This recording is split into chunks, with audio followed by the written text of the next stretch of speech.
Hello everybody, this is यश अनुपम। आज मेरे साथ में सॉलिगेयर के ऑफिसर हैं मिस्टर कुलदीप, जो नॉर्मली ये मार्केट में विज़िट कर रहे हैं। इनसे जानना चाहेंगे कि इस बिज़नेस को जो अच्छी तरह से आप डेवलप कर रहे हैं उसको हम और कैसे और अच्छी तरह से इंक्रीज़ कर सकते हैं। आपको क्या लगता है अभी मार्केट में क्या आपके पास कुछ हैं डिटेल्स? नहीं सर, आप पहले इस पे आइए कि आज सेल्स पर्सन का सबसे मान क्या काम क्या होता है, ये बताइए सर आप ओके, सबसे पहले। चलिए, बड़ा अच्छा क्वेश्चन है ये। किसी भी कंपनी के लिए जब सेल्स ऑफिसर कोई एक टेरिटरी या एक लोकेशन में वर्किंग कर रहा है तो उसके पूरे दिन की क्या प्लानिंग होनी चाहिए जिसकी वजह से उसका बिजनेस डेवलप होता है, इंक्रीज़ होता है।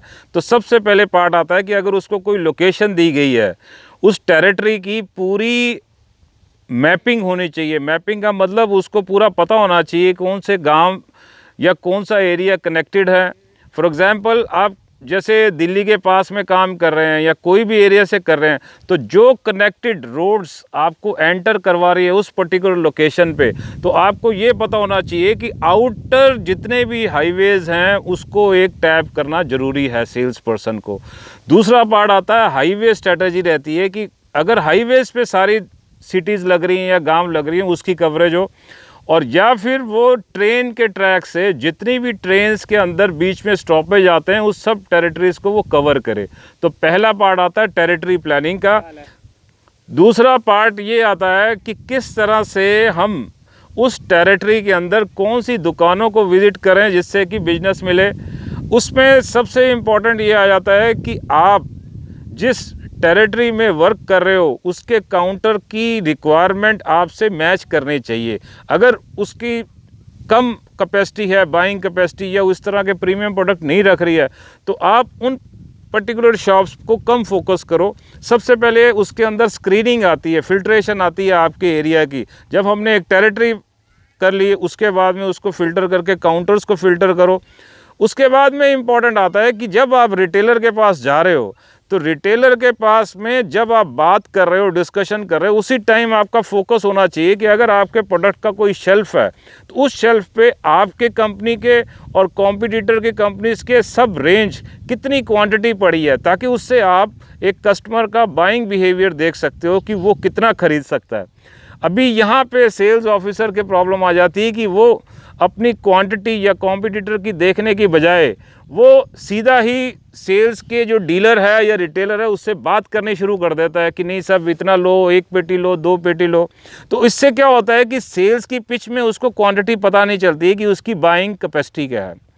दूसरी बात आती है कि राइट पर्सन कौन है। अगर आप दुकान पे जा रहे हैं, हो सकता है उसका भाई बैठा है, कोई उसका दूसरा रिलेटिव बैठा है, जबकि वो रियल ऑनर ही नहीं है। आपने 15 मिनट उससे बात की और लास्ट में पता चलता है वो तो ऑनर ही नहीं है, तो आपकी सारी सेल्स पिच खराब चली जाती है। तो दूसरा आपको इम्पोर्टेंट ये देखना है क्या वो राइट पर्सन है, चाहे आप पहली बार जा रहे हैं। तीसरा इंपॉर्टेंट पार्ट ये आता है कि जब आप उससे डिस्कस कर रहे हैं तो जब आप अपने प्रोडक्ट का उसको डेमो दीजिए। कोशिश करिए कि जब आपके पास बैग है उसमें से अगर आप प्रोडक्ट निकाल रहे हैं तो सिंगल प्रोडक्ट वो निकालिए जिस प्रोडक्ट का मार्केट में अभी कॉम्पिटिटर नहीं है, या आपका ऐसा प्रोडक्ट है जो नया प्रोडक्ट लॉन्च हुआ। अभी मान लीजिए हमारा मूनलाइट है, इसमें इंडियन इंडस्ट्री में नहीं है, तो आप नया प्रोडक्ट निकालें। रेगुलर में अगर आप निकालते हैं मान लो फिनाइल में, तो उसकी बेसिस पे वो सामने से रिटेलर आपको इंटरेस्ट नहीं दिखाएगा। तो उसके बाद इम्पॉर्टेंट पार्ट ये आता है कि हम उसका इंटरेस्ट कैसे जनरेट करें। तो इंटरेस्ट जनरेट करने के लिए है कि हम अपने प्रोडक्ट को वो निकालें जो आपका यूनिक प्रोडक्ट है। उसके बाद में ये इम्पॉर्टेंट आता है कि अगर आपके प्रोडक्ट के साथ में अगर आपका कोई कैटलॉग है, डेंगलर है, उसके बारे में बताइए, या जो कनेक्टेड दूसरे रिटेलर्स हैं या वीडियोस बने हुए हैं कि जैसे हमने मैटिक्स पे बनाया है, तो ये चीज़ अगर आप बताते हैं तो उससे वो रिटेलर आपके प्रोडक्ट के लिए इंटरेस्टेड लेता है। फिर उसके बाद पार्ट आता है कि आपकी प्राइसिंग क्या है, प्राइसेस क्या हैं, क्योंकि आपके पास या तो लोकल प्लेयर रहेंगे या आपके पास में मेजर कंपनीज के प्लेयर रहेंगे, तो दोनों आपके उसके बीच में आपने अपने प्रोडक्ट को कॉम्पीट करना है, फाइट करना है। उस टाइम में आपके प्रोडक्ट की अगर अच्छी फीचर्स हैं, बेनिफिट्स हैं, या वो ऐसे यूनिक, जैसे हम बताते हैं कि इसमें अगर आप टॉयलेट क्लीनर का मैं एग्जांपल लूँ, अगर आप दुकानदार बोलते हैं इसमें क्या नई चीज़ है, उस टाइम में आप बता रहे हैं कि सर इसमें सफाई करने में जहाँ 30 मिनट लगते हैं दूसरी कंपनी के प्रोडक्ट में, यही प्रोडक्ट को आप 10 मिनट में कर सकते हैं, क्योंकि उसकी वाइटनेस और उसका जो फैलना है उसके लिए हमने इसमें केमिकल एडिड अप किए हैं। तीसरी बात ये आती है, जैसे हम बताते हैं कि इसमें फ्रेंच परफ्यूम्स ऐड किए हुए हैं, तो वो दूसरी कंपनीज उसको नहीं यूज़ कर रही है। तो आपकी सेल्स स्टोरी में वो इन्फॉर्मेशन होनी चाहिए जिसकी वजह से रिटेलर सेटिस्फाइड हो। अब पार्ट आता है, जैसे हमने डिस्कस किया कि आपकी टेरिटरी प्लान हो गई, दुकानों की लिस्ट बन गई, उस एरिया के अंदर राइट पर्सन पता चल गया कि कौन सा परचेज कर रहा है। उसके बाद में पार्ट आता है कि वो किस में इंटरेस्ट दिखा रहा है। जब आपने डेमो दिखाया, प्रोडक्ट दिखाया, उसके बाद में डेमो के बाद में वो किसी ना किसी प्रोडक्ट का आपसे रेट्स पूछता है या स्कीम बताता है, तो इस बेसिस पे आप अपनी क्लोजिंग कर सकते हो प्रोडक्ट की। ठीक है सर। दूसरा क्वेश्चन मेरा सर यही है कि आप कंपनी की मान को हमें मार्केटिंग तेज़ करनी है, कंपनी का सेल्स के भी बढ़ा सकते हैं, दुकान पे रिटेलर को मैं कैसे संतुष्ट कर बिक्री कैसे तेज़ करनी है उसकी? देखो, बिक्री जो इंक्रीज़ करनी है या सेल्स इंक्रीज़ करनी है, रेवेन्यू इंक्रीज़ करना है, तो हमें दोनों चीज़ें देखनी है कि कंपनी की प्रॉफिटेबिलिटी कौन से प्रोडक्ट में है। मान लो आपके टॉयलेट क्लीनर में कंपनी को अच्छा प्रॉफिट हो रहा है या मैट्रिक्स में हो रहा है, लेकिन आप ज़्यादा फोकस कर रहे हो अपने फ्लोर क्लीनर में जिसमें कम मार्जिन्स हैं, तो आपको वो प्रोडक्ट ज़्यादा सेल करना चाहिए जिससे कंपनी को प्रॉफिट हो। उसके बेसिस पे आपकी सेल्स टीम के एक्सपेंसेस और प्रमोशनल एक्टिविटीज़ ज़्यादा हो सके।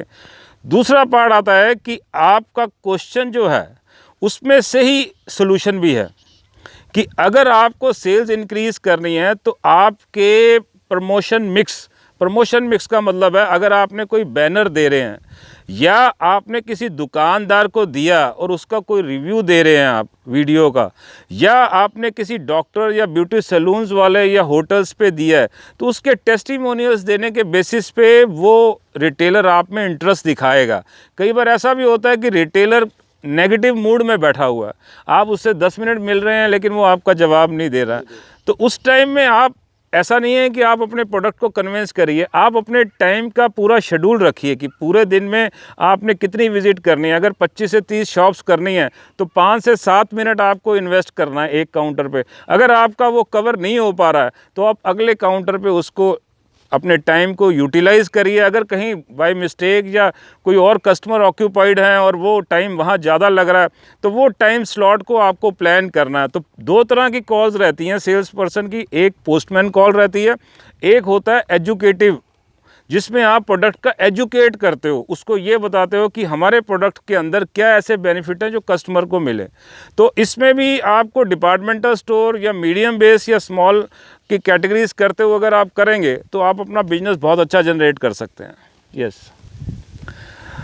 तो फ्रेंड्स, सोलीकेयर की टीम और सबको मैं ये कहना चाहूँगा कि अगर हम बहुत नए तरीके से इन वीडियोस को देखते हुए वैल्यू एडिशन करते हैं कि किस तरह से हम टेरिटरी को प्लान कर सकते हैं, किस तरह से डीलर को मैनेज कर सकते हैं, या प्रोडक्ट की किस तरह से सैम्पलिंग करनी है। जैसे हमने कई डॉक्टर्स और काउंटर्स पे सैम्पलिंग दी जिसकी बेसिस पे रिपीट ऑर्डर आए हैं, और कहाँ पे रिटेलर को रिप्लेसमेंट की प्रॉब्लम है, जो एकदम फास्ट वे से अगर हम रिप्लेसमेंट को सॉल्व करते हैं तो उस बेसिस पे कस्टमर को आपसे बॉन्डिंग होने पे, कई शॉप्स पे ये प्रॉब्लम आ जाती है, कोई प्रोडक्ट उनका अच्छा नहीं चल रहा तो हम, मान लो एक प्रोडक्ट नहीं चल रहा, आपने उसको रिप्लेस करके दूसरा दे दिया, तो ये करने से उसको मोटिवेशन आता है रिटेलर को कि उसको ऐसा लगता है कि कंपनी का पर्सन मेरे पास में एक्टिवली आ रहा है। तो एक सर्विस का इंपॉर्टेंट रोल है, दूसरा रिप्लेसमेंट का रोल है, जो प्रोडक्ट उसके पास नहीं चल रहा है या उसके शेल्फ को चेंज करना है,